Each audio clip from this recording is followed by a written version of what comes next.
from everything that I've studied and have been told about Weir, he was a loner. He didn't have very many friends. He didn't drive. Yes, he had friends. He had a family. He still has a family. He does have kids. They still live in the area.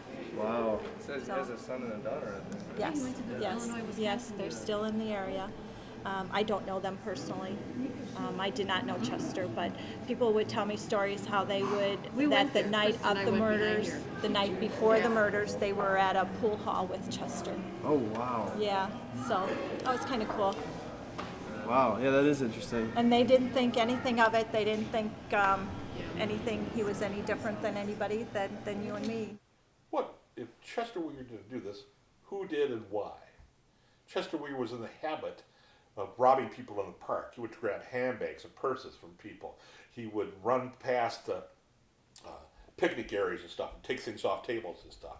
He wasn't looking for anything that you could pawn. An attorney, an appellate court attorney, would tell you now that when she believes that Chester Weir is innocent, she said, well, how can this be robbery, Steve? How can this be robbery? They were found with rings and watches and other jewelries and stuff that were really considered valuable at the time. Well, how could you consider that robbery? And you think, well, how can I? Well, you forget that Chester was only looking for money. He was just looking for green paper. That's all he wanted. He didn't want to watch a jewelry. He didn't want anything of value. He didn't want diamonds. He wanted money he could put in his pocket and spend. That's it. That's what he was looking for. That's how they confuse you. They would fish, and he would come down every now and then, and I guess just kind of talk with them, and They just said he was always kind of a creepy guy. And the only thing I can remember as a kid growing up is that you were not allowed to come to Starved Rock. People look at the romantic notion that how could one guy do this to three women? How is that possible? So they turn off everything about this case right there. They said the authorities got it wrong because I don't feel like it could happen because it wouldn't happen to me. Well, that's true. But when you're faced with violence, you never know how you're going to react. These people were in a strange place at a strange time with somebody threatening violence in front of them. And I believe his confessions, his entire confessions, exactly how it went down. That he did this crime himself, the way he said he did, the way he described it, and the way he reenacted it after he was arrested. All that really counts a lot for me. Was he forced to confess? Yes. Did he do it? Yes.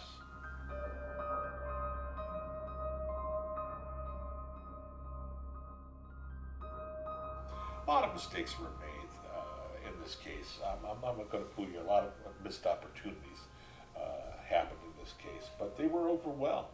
And all these mistakes and all these missed opportunities doesn't prove Weir innocent. It just makes questions that we can't answer. And I think in any case,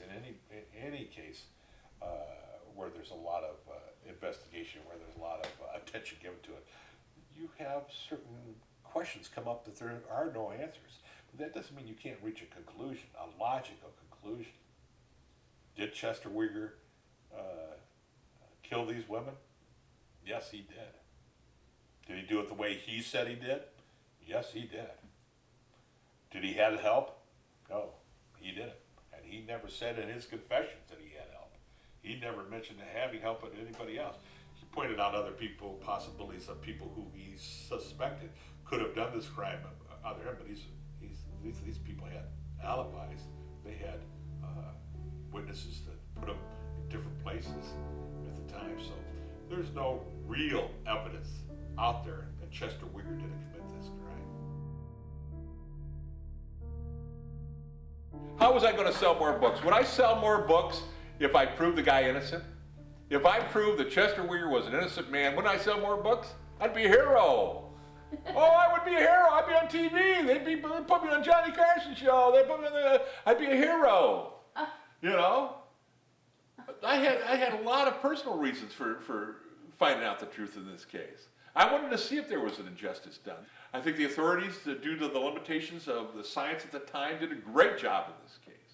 It took a little longer than they thought. It was a little messier than it should have been. I admit that. But the point of it is that solid detective work of that era proved this case. There's questions that will not be answered from this case. There's questions in every case that won't be answered. But I believe the prosecutors, the authorities, did the best they could at the time, and they solved the Starved Rock murders. We can make up anything else we want to about this case, and we can ignore certain factors about this case that come up, but I maintain that the justice system worked in this case. It was slow, it was messy, but it worked. The right man is in jail for this crime. We are safer today because of the Starved Rock murders, and the lessons and the mistakes made in this case. We're safer because of the Starved Rock murders. And it's an important case in the state police history. And it'll never go away. It'll be with us forever. So what attracted you to this story? Too many people thought Chester Weir was innocent. Too many people were saying that the wrong man is in jail for this crime. I set out to prove it to myself. I did prove that the right man is in jail for this crime, and I'll stand up to anybody at any time to tell them that, or to argue that, or to discuss it. Because at this point, I mean, what do I have to lose? I don't have anything to lose. And the point of it is, my side has been proven in a court of law. The other sides haven't. The Free Chester Weir movement haven't. They use facts and figures that don't add up, that they can't justify, that they have no documentation. I have plenty of documentation on my side. And that's not because of me, that's because of the hard work of prosecutors, detectives, police officers, and 12 good people of LaSalle County who sat in judgment of Chester Weir. And they decided that he didn't do the crime, and they decided that he should spend the rest of his life in jail for it. And I agree with that.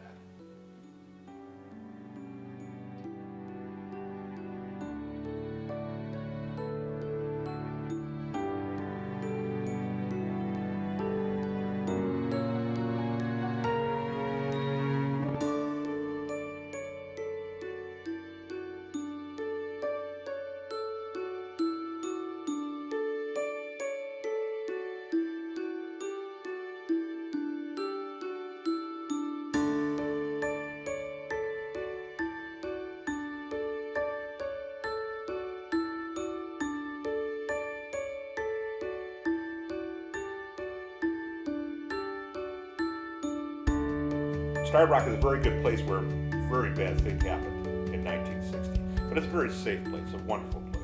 And hopefully that people can forget the crime.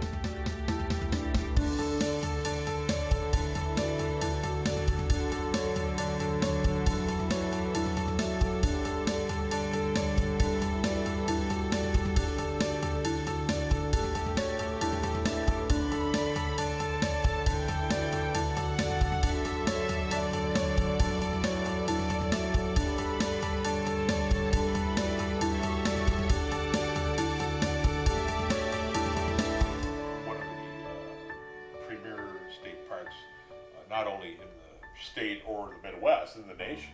I mean, it's just a great place, and it's really a horrible, horrible thing that happened here that really didn't have anything to do with the safety of the park.